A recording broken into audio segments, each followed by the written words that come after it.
nhau rồng rồi tan ra trong phong dư trong nhà trong xí tên mi viện giàu thiết cho nụ sẽ đời cô giờ chơi lâu nhà chỉ có lì sau chế để nhà chỉ cho lử channel lúc nào rồng xía cho là nhận phong đời căn cứ mong cậu tây cho lử trong cậu chi cái blog tu sau giờ tu nụ tu tránh cho bỏ lâu trong cậu chi cái blog do hai cho ra đa năng và chủ sĩ đầu cụ gì và trả lâu nhỏ cho họ lưu danh thọ nạ tới cho sọc tổ và giàu tu xia tiết sòng trai hình cụ chia lâu nè chỉ câu lì yếu yếu tu lò nhận chọn tấm mong tụi mình xài số dẫn lâu yếu yếu tu lò nhận chọn tấm lo ăn kịp để vợ chọn đầu cho có lúc cha nhung là công bê cụ gì và trả lâu lò trâu cho nâng thể nò tàu kia thía đã cá nò do ra của hải cho của gì thầu biết kia lò chủ kia đầu bể chuột tờ sư chế của nè phăng mò tà mù lì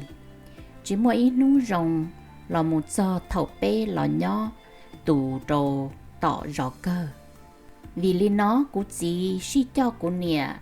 mù cha chua trong đã kê và bể bê nhỏ mù chua trong đã cái chế nhân ra mà mỗi ít thứ đọc từ thái si xa chua trong sự đời mỗi ít rau ngờ mồn ra ngờ đọc cá lò cho bể trống và tư duy cây lò trong đã bể chế lợ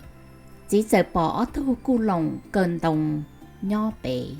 ngờ tương chạy cơ lỡ ta sẽ ở thu nâng phèn đờ cái ly lò kia lò còn cụ chỉ mua nửa lúa mồng trong cờ cú gì lo trong lấy cú gì thế nếu chỉ cả mua chỉ ít tu cú lồng chỉ lấy số tin đi đâu cú gì chơi mua và cú gì trả tờ lò chỉ nón tu tê lì lợ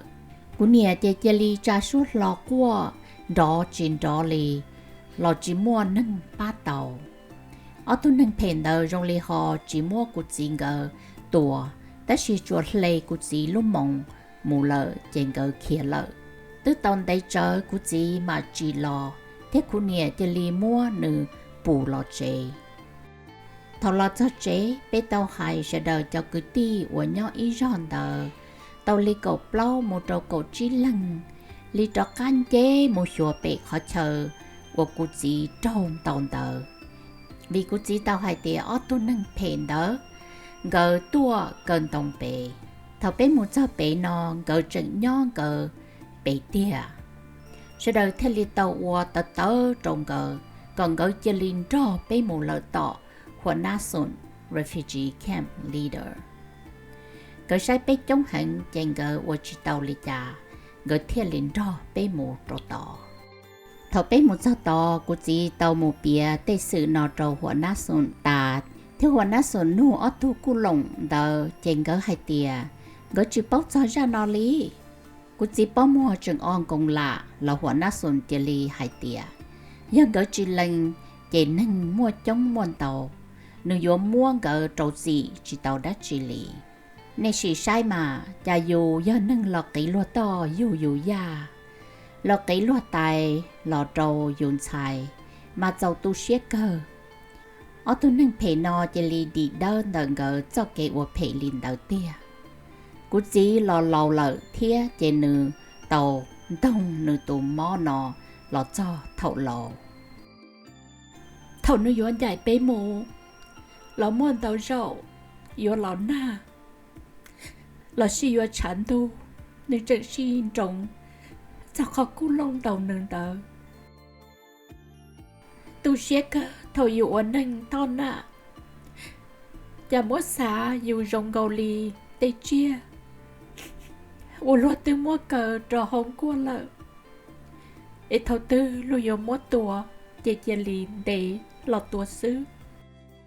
The story of my father Vachalao, who was beaten by Kulong in Songtua refugee camp. Soon after we arrived at A Chote, my mother was inflicted with an illness manifested as an unremitting, debilitating shortness of breath. She continued to be afflicted with this ailment up until we moved to Jacques. For this reason, my father regularly accompanied my mother to go get medicinal injections from a Thai doctor, the one who frequently provided such services to the residents of the refugee camps located at the junction of the camp dirt road with the main road. One afternoon, as they were returning home from one of these treks, just as they had climbed over the summit of the last hill ready to descend towards our home, my parents saw two Kulong men sawing a tree nearby. My parents were panic-stricken. They had heard stories of Hmong men beaten to death, the Hmong women raped by the Kulong, even in broad daylight. Their fears were not unwarranted, for no sooner had they spotted the Kulong than the Kulong rushed to confront them. The assailants stood before my parents, their wry smile revealing their ill intentions. There was no hint of hesitation or fear of retribution. They knew we were just Hmong. They shouted loudly, unafraid of any Hmong who might be nearby, demanding that my father hand over his watch. My father, being his usual stubborn self, and still having a little bit of human dignity left despite the lifetime of status quo relegation to second-class savages in Laos,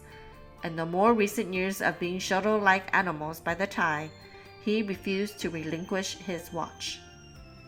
One of the Kulong, frustrated by this Hmong's defiance against the expected subservient groveling, suddenly punched my father in the face, the momentum knocking him right to the ground unconscious. The darkness engulfed him,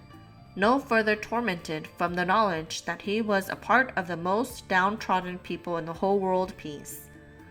My mother's shrill screams pierced the blanket of tranquility on the mountain tops, the trees and the rocks echoing throughout the heavens back in unison, agreeing with my mother that the world was unjust, yet there was no help from anywhere. The Kulong yanked off his watch, their greed filled. They were content in knowing that they could have taken my father's life, but fortunately that was enough for them that day.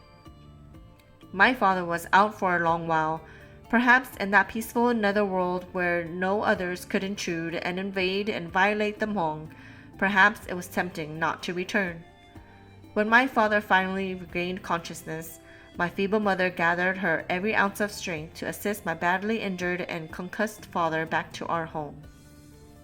Upon seeing that my father had been badly beaten, a group of 14 or 15 clansmen stood together, determined to avenge their elder and recoup what little was left of Hmong humanity that the refugees could still claim.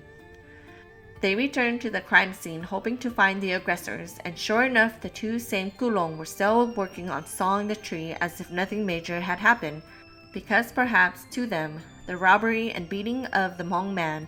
was so insignificant an event as to not thwart them from their daily work.